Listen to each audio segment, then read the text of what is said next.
ప్రియమైన దేవుని పిల్లలారా, క్రీస్తు వారి పేరట మీ అందరికీ నా వందనాలు. దేవుని మహాకృపను బట్టి మరొకసారి దేవుడు నాకు ఈ అవకాశం ఇచ్చినందుకు కన్న తండ్రైన దేవుడికి కృతజ్ఞతాస్తుతులు చెల్లిస్తూ, అలాగే యూట్యూబ్ని వీక్షిస్తున్న నా ఆత్మీయులందరికీ క్రీస్తు వారి పేరట వందనాలు చెల్లిస్తున్నాను. ప్రియమైన దేవుని పిల్లలారా, ఈరోజు కూడా దేవుని మాటలను, కొన్ని విషయాలను ఆలోచించటానికి, ధ్యానించటానికి ప్రయత్నం చేద్దాం. ఎందుకు అంటే, దేవుని మాటలు ఒక రోజుల్లో అర్థమయ్యేవి మాత్రం కాదు. ఒక రోజుల్లో మనం అంతా నేర్చుకోవాలి అనుకోవటం చాలా పొరపాటు. నెల భోజనం ఒకసారి తినాలనుకోవటం ఎంత పొరపాటో, ఎంత అవివేకమో, బైబిల్ అంతా కూడా ఒక రోజుల్లో నేర్చుకోవాలనుకోవటం కూడా అంతే పొరపాటు, అంతే అవివేకం. అందుకే బైబిల్ని దేవుడు రాయించటంలో ఒక ప్రాముఖ్యమైన ఉద్దేశం ఏంటంటే, నా పిల్లలకి అన్ని విషయాలు తెలియాలి అన్న దేవుని కాన్సెప్ట్. నా పిల్లలకి అన్ని విషయాలు తెలియాలి. మరి తెలియాలనుకున్న దేవుడు మనకి గ్రంథాన్ని వ్రాయించి, ఈ గ్రంథము మన చేతిలో పెట్టి, ఈ గ్రంథము ద్వారా చదువుకున్న ప్రతి ఒక్కడు కూడా, ఈ గ్రంథాన్ని చదువుకున్న ప్రతి ఒక్కడు కూడా క్రీస్తులో బలవంతుడుగా నిలబడాలన్నది ఆయన కోరిక. క్రీస్తులో బలవంతుడుగా నిలబడాలి. ఒక ఐఏఎస్ ఆఫీసర్ ఎంత బలంగా నిలబడతాడు? ఎందుకంటే ఆయన కష్టపడి ఎగ్జామ్ రాసి చదువుకొని అంత స్టాండర్డ్ అయిపోతాడు. మరి క్రైస్తవులైన మనము స్టాండర్డ్ అవ్వాలి అంటే, బలముగా నిలబడాలి అంటే నువ్వు క్రీస్తులో బలవంతుడుగా ఉండాలి. ఏదో చిన్న చిన్న ఆలోచన కలిగి మనం ఉండకూడదు.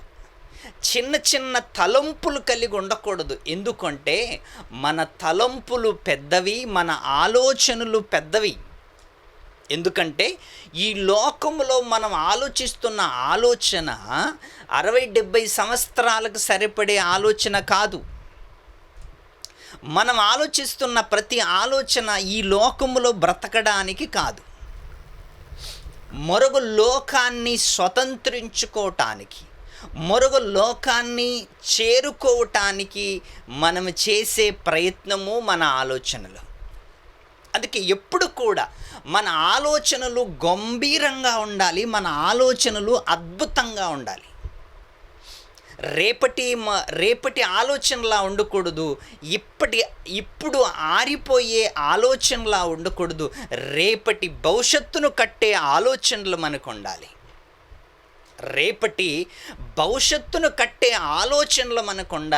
అలాంటి ఆలోచనలతో ఈరోజు మనము ముందుకు సాగాలి.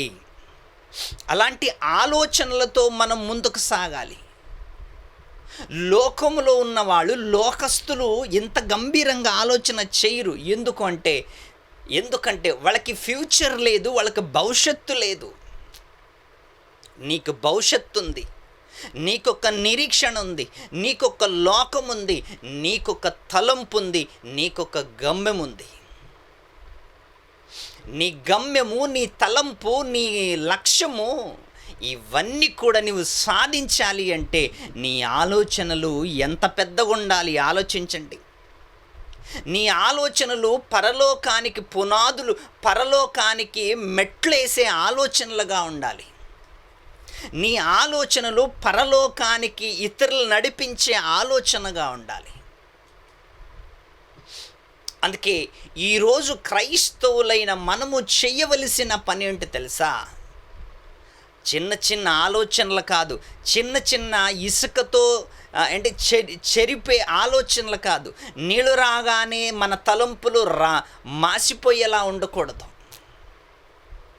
దేవుని మాటలను అనేకులకి వినిపించటానికి, దేవుని మాటలను అనేకుల దగ్గరికి పరిచయము చేయటానికి నీవంటూ ఒక లక్ష్యంగా ఉండాలి.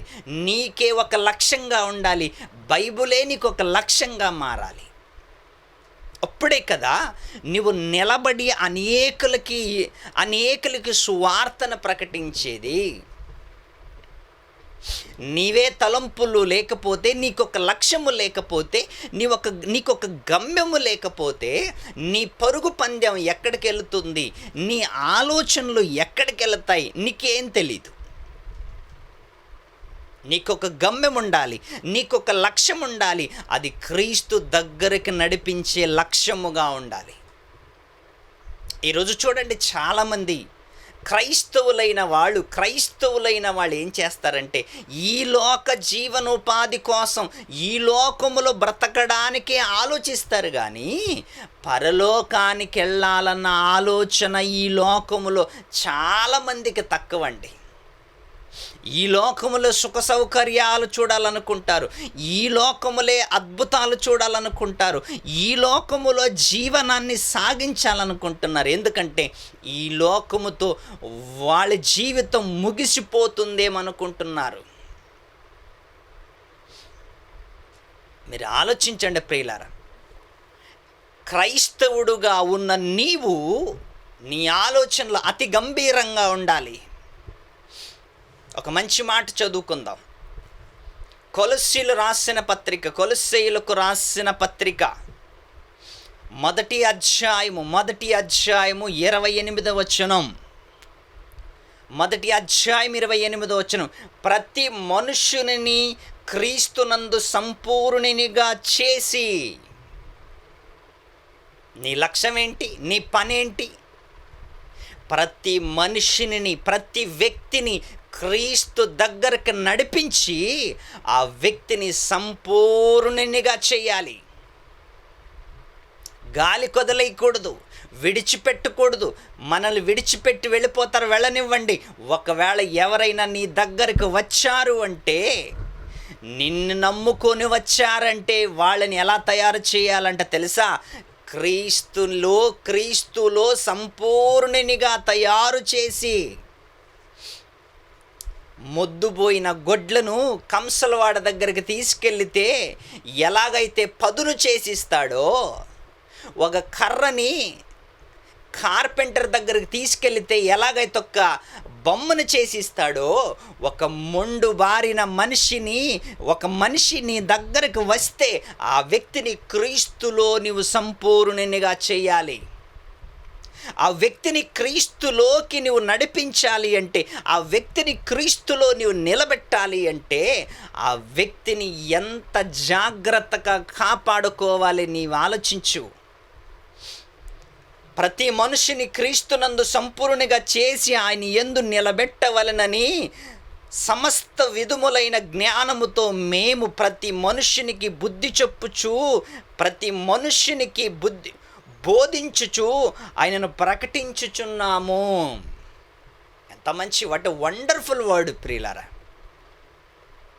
ప్రతి మనుష్యునికి బుద్ధి చెప్పుచు, బోధిస్తూ. ఈరోజు ఒక వ్యక్తి దేవునిలోకి రావాలి అంటే, ఆయన్ని రప్పించాలి అంటే ఎంత కష్టం మీరు ఆలోచించండి.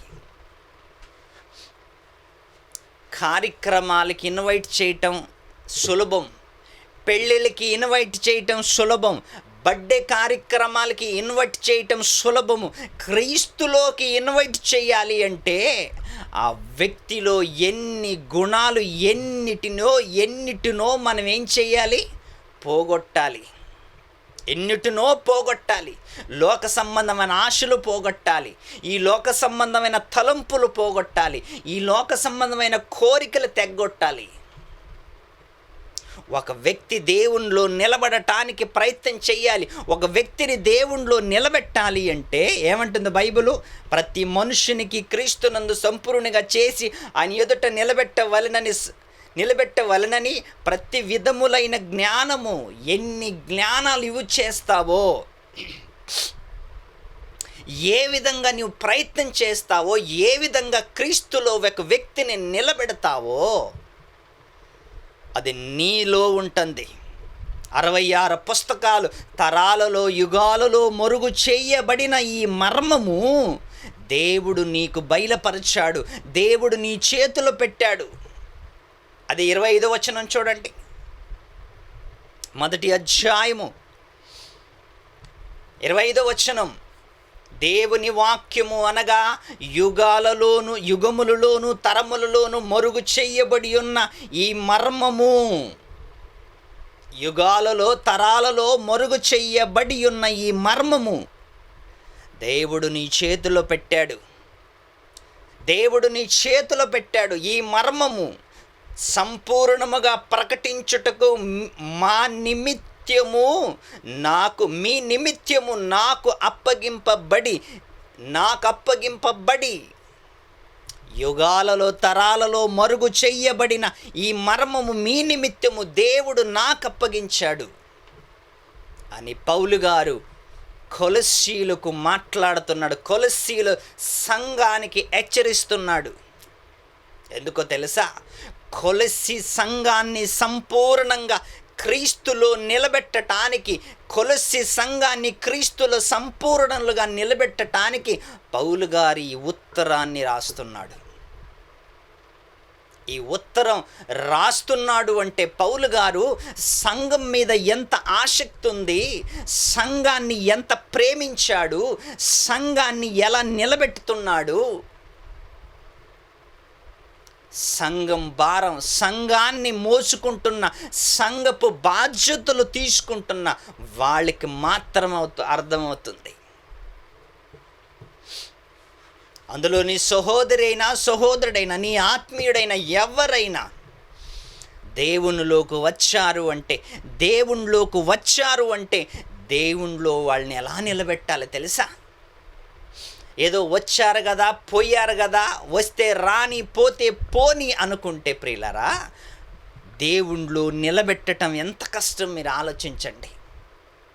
అందుకే దేవుడు మనకిచ్చిన ఈ మంచి అవకాశం, పరిచర్య చేసే అవకాశం, పవిత్రులుగా బ్రతికే అవకాశం, విశ్వాసముతో బ్రతికే అవకాశం, దేవుడి పట్ల భయభక్తులతో బ్రతికే అవకాశం, ఎన్ని అవకాశాలు దేవుడు మనకిచ్చాడు. ఎన్ని అవకాశాలు దేవుడు మనకెందుకు ఇచ్చాడో తెలుసా? ఏదో లోకములో నీవు తిరగమని కాదు, ఏదో లోకములో నీవు సుఖపడమని కాదు. దేవునిలో నీవు ఎందుకు వచ్చావు, దేవుడు నిన్ను ఎందుకు రమ్మంటున్నాడు అంటే ఆయనలో సంపూర్ణునిగా నీవు నిలబడాలి, సంపూర్ణునిగా నిలబడాలి. సమస్తములైన జ్ఞానముతో మేము ప్రతి మనుష్యునికి బుద్ధి చెప్పుచు, ప్రతి మనుష్యునికి బోధించుచు, ప్రతి ఒక్క వ్యక్తికి బోధపడాలి, ప్రతి ఒక్క వ్యక్తికి బైబిల్ అర్థం కావాలి, ప్రతి ఒక్క వ్యక్తికి క్రీస్తు అర్థం కావాలి. క్రీస్తు అర్థం కాకుండా, బైబిల్ అర్థం కాకుండా, దేవునిలో బ్రతకకుండా నీవు స్వర్గానికి వెళతాను, నేను దేవుడి దగ్గరికి వెళతాను అనుకుంటే మన అంత మూర్ఖులు ఎవరు లేరనుకోవచ్చు. ఆదివారం సంఘానికి వెళ్ళి కానుకలు ఇచ్చేసి ఆశీర్వాద ప్రార్థన, ఆశీర్వాదం పొందుకొని నేను ఇంటికి వచ్చేసి వారమంతా నా పనులో నేను ఉండిపోతాను, నా కార్యక్రమాల్లో నేను ఉండిపోతాను అనుకుంటే నీ బ్రతుకుని ఎవడో మార్చలేడు. ఇంకా నీ బ్రతుకుని ఎవడు మార్చలేడు. ఒక్కసారి క్రీస్తుని అంగీకరించిన తర్వాత, ఒక్కసారి యేసులోకి వచ్చిన తర్వాత మన జీవితం ఎలా ఉండాలి, మన జీవితం ఎలా ఉండాలి, ఎలా జీవించాలి?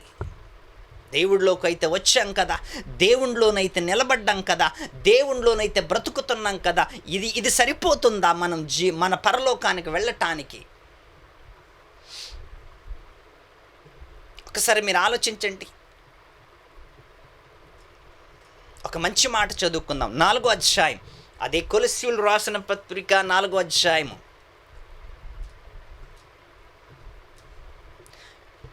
పరలోకములో మీకును యాజకుడున్నాడని ఎరిగి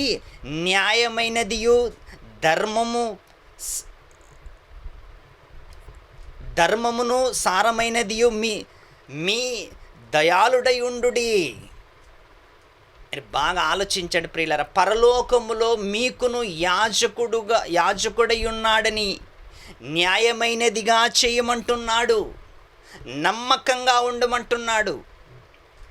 ప్రార్థన యందు నిలకడగా ఉండి కృతజ్ఞత గలవారై దాని యందు మెలకుగా ఉండుడి.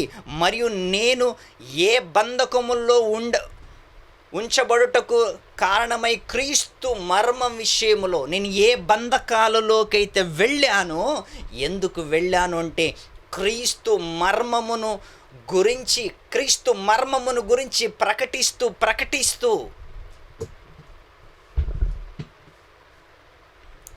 న్యాయమైనదియు ధర్మమును